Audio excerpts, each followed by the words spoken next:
CNBC तेज में एक मरतबा फिर खुशामदीद। स्पीकर कौमी असम्बली डॉक्टर फहमीदा मिर्जा ने रूलिंग से मुतालिक तहरीरी जवाब सुप्रीम कोर्ट में जमा करा दिया है। चीफ जस्टिस ने कहा है कि क्या ये हकीकत नहीं कि एक सजा याफ्ता शख्स 18 करोड़ आवाम की किस्मत के फैसले कर रहा है।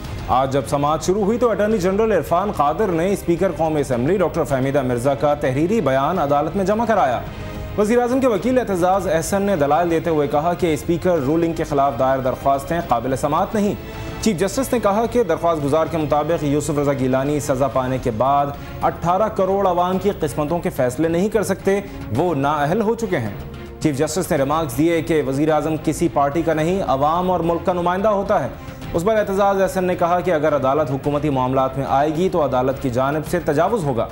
अटॉर्नी जनरल ने भी कहा कि अगर 7 रुकनी बेंच भी 18 करोड़ आवाम की मर्जी के खिलाफ फैसला देगा तो ये भी तजावुज़ होगा। चीफ जस्टिस ने अटॉर्नी जनरल को चुप कराते हुए कहा कि वो अपनी बारी आने पर बोलें और फिलहाल सीट पर बैठ जाएं।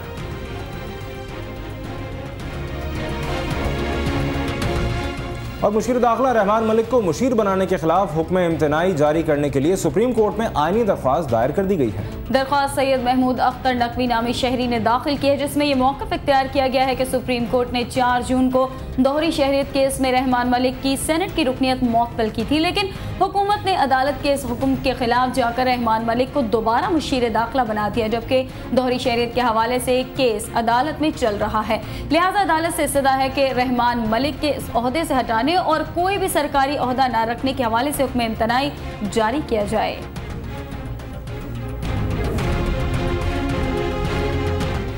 वज़ीर-ए-आज़म के वकील एतजाज़ अहसन ने कहा है कि उन्होंने अदालत में अपने दलाइल मुकम्मल कर लिए हैं। किसी रुकने पार्लियामेंट को नाअहल करार देना सिर्फ इलेक्शन कमीशन का काम है। सुप्रीम कोर्ट के बाहर मीडिया से गुफ्तगू करते हुए एतजाज़ अहसन का कहना था कि उन्होंने इस्तदा की है कि जिन दरख्वास्त गुजारों ने ये दरख्वास्तें दायर की हैं उनके बुनियादी हुकूक सलब नहीं हुए, जबकि स्पीकर ने जो फैसला सुनाया है वो आइन और कानून के मुताबिक था।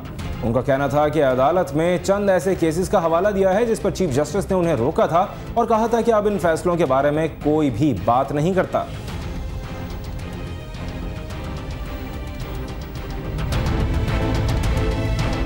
रावलपिंडी पुलिस ने मुहाफिज फोर्स के अहलकार के कत्ल के इल्जाम में 2 मुल्जिमान की गिरफ्तारी का दावा किया है, मगर उनमें से एक मुल्जिम उमैर की ड्रामाई गिरफ्तारी ने तफ्तीशी इदारों का भांडा फोड़ दिया। नुमान मकसूद की रिपोर्ट।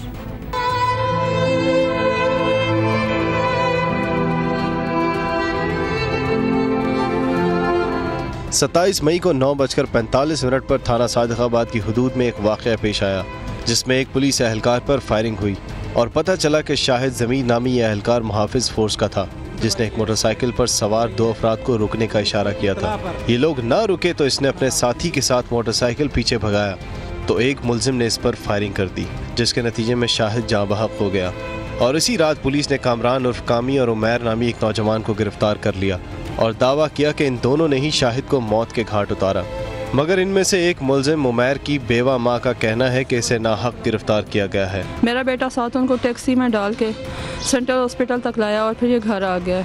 उसके बाद वो फोत हो गए। ये क्या हुआ है, दूसरे दिन पुलिस वालों ने हमारे घर छापा डाला 6 बजे आके उन्होंने चीज़ें भरा फेंकी हैं, औरतों से बदतमीजी की है और मेरे बेटे को उठा के ले गए। अब उमैर की वालिदा का कहना है कि इसे दर्जनों लोगों की मौजूदगी में इसके घर से उठाया गया, जबकि पुलिस अपने बयान में डटी हुई है कि इसे घर से नहीं बल्कि सर्च ऑपरेशन के दौरान कामरान की निशानदही पर किसी और जगह से गिरफ्तार किया गया। पूरी रात जो है मैं खुद इसको सुपरवाइज करता रहा हूँ और हमने टीमें बनाकर पूरे डिस्ट्रिक्ट में तमाम जगहों पर नाकाबंदी किए रखी है और उस पर मुख्तलिफ जगहों पर हमने जो है होटल की चेकिंग करवाई है, सराय की चेकिंग करवाई है, तो मुखबर की इतला पर ये लोग गिरफ्तार हुए। मुल्जिम कामरान की गिरफ्तारी तो इसीलिए समझ में आ गई क्योंकि इसकी जानिब से कोई भी ऐसा फर्द सामने नहीं आया जो बता सकता कि इसे कहां से गिरफ्तार किया गया।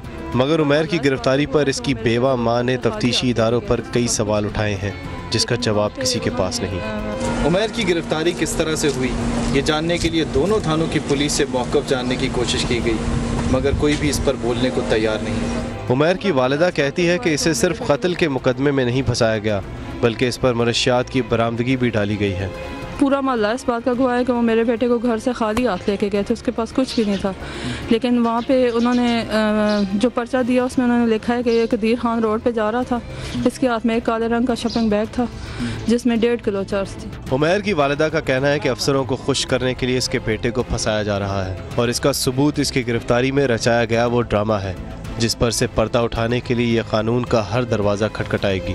कैमरा टीम के साथ नोमान मकसूद, CNBC पाकिस्तान, रावलपिंडी।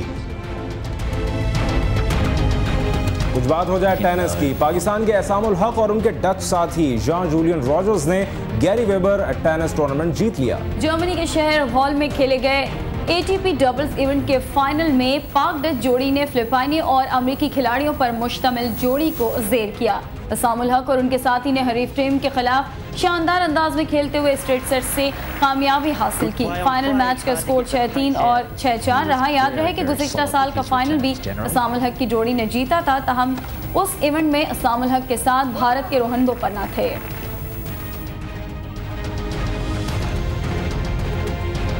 और यूरो कप फुटबॉल में आज स्पेन का मुकाबला क्रोएशिया से और इटली का आयरलैंड से होगा। जर्मनी और पुर्तगाल की टीमों ने क्वार्टर फाइनल के लिए क्वालिफाई कर लिया है।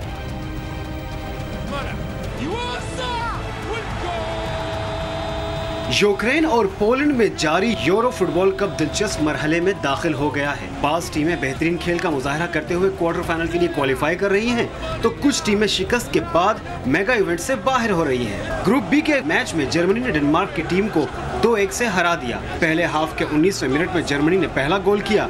24वें मिनट में कॉर्नर पर डेनमार्क ने गोल बराबर कर दिया।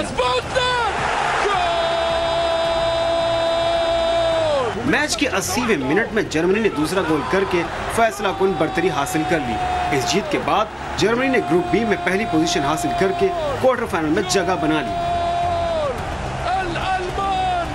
ग्रुप बी के ही एक दूसरे मैच में पुर्तगाल ने हॉलैंड को 2-1 से शिकस्त देकर 2010 की फाइनलिस्ट टीम को मेगा इवेंट से बाहर कर दिया। मैच के 11वें मिनट में हॉलैंड ने पहले गोल करके बढ़तरी हासिल कर ली। 28वें मिनट में क्रिस्टियानो रोनाल्डो ने गेंद मुखालिफ जाल में डालकर मुकाबला बराबर कर दिया।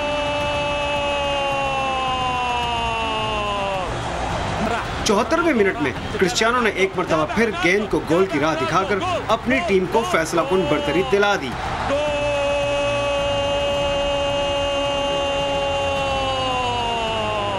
ये मैच जीतकर पुर्तगाल की टीम भी क्वार्टर फाइनल में पहुंच गई है। आज यूरो कप में 2 मैचेस खेले जाएंगे। पहले मैच में स्पेन का मुकाबला क्रोएशिया से होगा, दूसरे मैच में इटली और आयरलैंड की टीमें मध्य मुकाबले होंगी।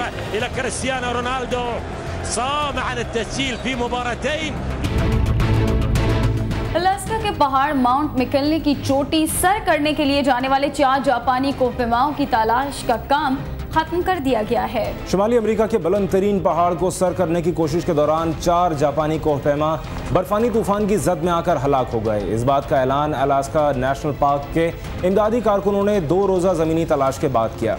एक प्रेस रिलीज में कहा गया है कि बाद शवाहिद मिले और बच जाने वाले कोहपेमा के बयान से इस बात की तस्दीक होती है कि कोहपेमा अचानक आने वाले तूफान की वजह से बर्फ तले दब गए।